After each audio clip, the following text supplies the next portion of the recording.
the summer of 1947, in the limestone cliffs above the Dead Sea, a Bedouin shepherd threw a stone into a dark opening in the rock, chasing a stray goat, and heard something break. What he'd found was a jar of ancient scrolls.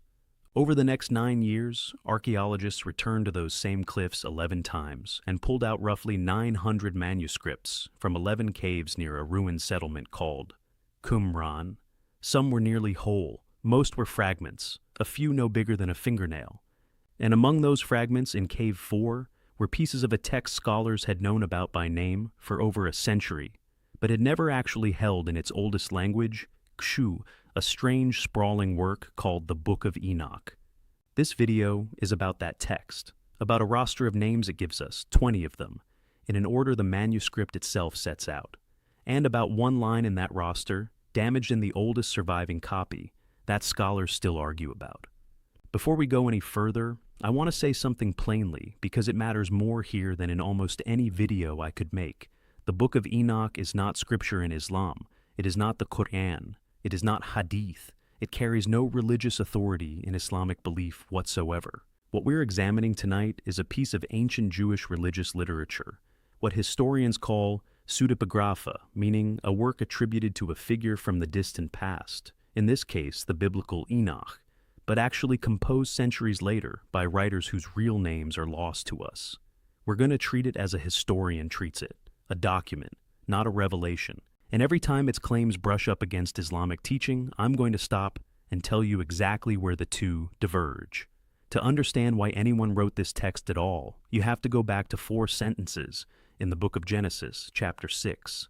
It says that in the days before the flood, the sons of God saw the daughters of men, that they were fair, took them as wives, and that their children were the Nephilim Jusho giants. That's it. No names, no explanation. For centuries afterward, later writers wanted to know who the sons of God actually were, and the Book of Enoch is one of the oldest surviving attempts to answer that question in detail. Scholars date the earliest layers of the Enoch material to roughly the 3rd century BCE, based on the Aramaic script preserved in the Qumran fragments, meaning the text was already circulating more than 100 years before it was hidden in a jar in the desert. It survives complete only in an Ethiopic translation, preserved for centuries almost exclusively by the Ethiopian Orthodox Church, the only major Christian communion that includes it in its Bible. It never entered the Jewish canon. It's absent from Catholic and most Protestant Bibles too. I'm telling you that up front so the rest of this video sits in the right frame. What you're about to hear is the theology of one specific ancient literary tradition, not a suppressed universal truth, and not something the majority of Jewish or Christian scholarship ever treated as authoritative either. The section we care about is called the Book of the Watchers, and it does exactly what the name suggests. It expands those 4 sentences from Genesis into a full narrative, and it gives us something no other ancient Near Eastern flood and giant story does Gisua list. According to the text, 200 angelic beings called Watchers descend to Earth under the leadership of a chief named Semjaza, and the manuscript names 20 of their leaders directly, one after another, like a roll call. That list is real. It exists on parchment in Aramaic, recovered from Qumran Cave 4, in a fragment scholar's catalog, as 4Q201, one of the oldest witnesses to this text we have. I want to be precise about what that means, though, because this is the exact point where a documentary can quietly slide from history into something else. The fragment is real evidence that this story was written down and copied. It is not evidence that beings by these names ever existed. A manuscript naming something is a fact about the manuscript. It is not a fact about reality. So, let's go through that roll call the way the text itself gives it, one by one, because the order matters, and because it's going to end on the one name whose line didn't survive intact. According to the Book of Enoch, Semjaza leads. He's named first in every version of the list, the one who proposes the descent and binds the others to an oath before they go down.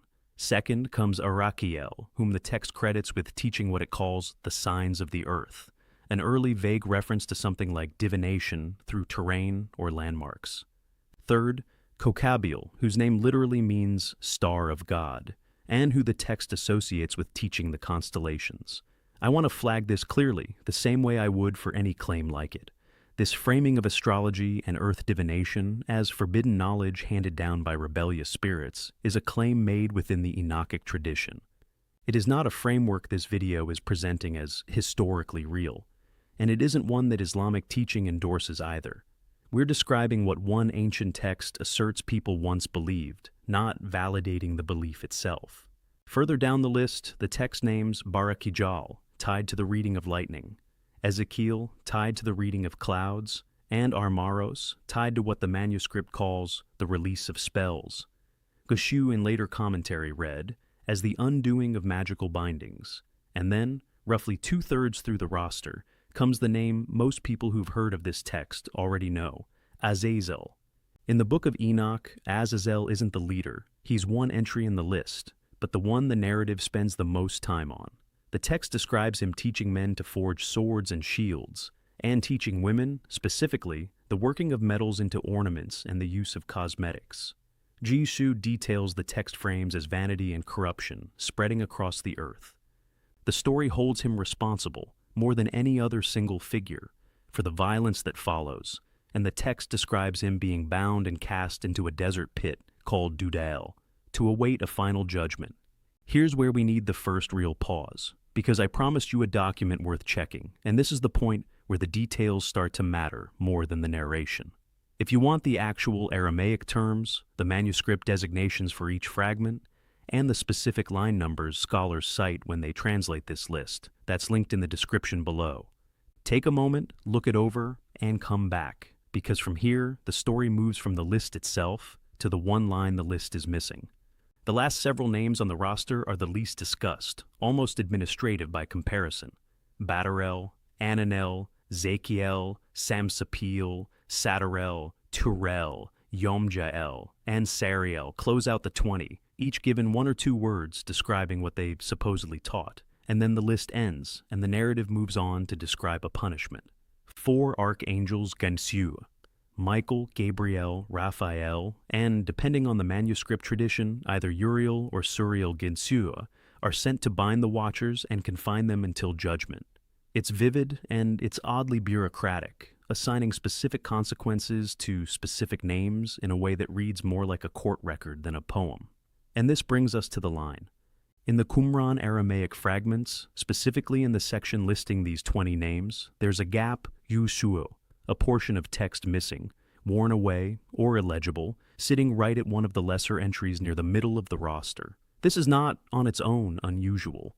Manuscript damage of exactly this kind is extremely common across the roughly 900 documents recovered from the Qumran caves. 2,000 years in a desert cave does what 2,000 years does. Scholars typically reconstruct these gaps by cross-referencing the later, complete Ethiopic translation, which preserves the full roster even where the Aramaic original has broken away. But this particular gap sits in an unusually clean spot, along a single line, rather than spreading raggedly across a section the way ordinary wear typically does. Some Enoch researchers, working through the physical condition of the fragment decades ago, noted that the damage pattern didn't quite match the diffuse deterioration seen elsewhere on the same piece of parchment. I want to be completely honest with you about what that observation is and isn't. It's a documented physical description of one manuscript. It is not proof of deliberate erasure, and the majority scholarly position, the one backed by the broader, well-understood record of how Dead Sea Scroll fragments degrade Jisho folding, moisture, insect damage, centuries of handling before burial, G. Stowe attributes it to ordinary aging. The deliberate erasure reading is a minority speculation among a small number of researchers, not an established conclusion, and I'd rather tell you that directly than let the mystery carry more weight than the evidence supports. Here's the second checkpoint, because this is the part people usually want to sit with longest. The full comparison of the damaged line against the Ethiopic reconstruction, the specific name scholars believe sat in that gap, and the range of academic opinion on the damage itself. All of it is laid out in the linked document, side by side, so you can weigh it yourself instead of taking my word for it. The link's in the description, and the QR code is on screen now. So why does this one gap out of the countless gaps across 900 fragments get singled out at all? Because of where it sits. It falls at the entry for one of the more obscure chiefs, the one credited in complete manuscripts with teaching what the text vaguely calls the resolving of enchantments. A phrase later commentators have read a few different ways, none of them settled. It's a minor line, in a minor entry, and it happens to be the one that's damaged in our oldest surviving copy. That's the whole mystery, not a hidden warning, not a conspiracy. A genuinely uncertain gap in a genuinely ancient text, sitting exactly where a slightly stranger claim would have been. Historians are comfortable saying, "We don't know," here. So am I. Now let's talk about where all of this actually stands next to Islamic belief, because this is the part I don't want rushed past.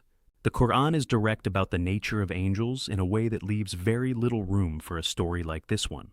Surah At-Tahrim, verse 6, describes angels as beings who do not disobey Allah in what He commands them, and they do as they are commanded. In Islamic theology, angels are created without any capacity for rebellion.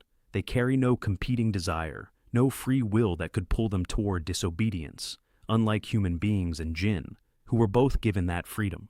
Iblis, who refuses to bow to Adam in the Quranic account, is explicitly identified as a jinn, not an angel, precisely because the Quran needed a being capable of that kind of defiance, gansha, and by its own description, angels simply aren't that kind of being.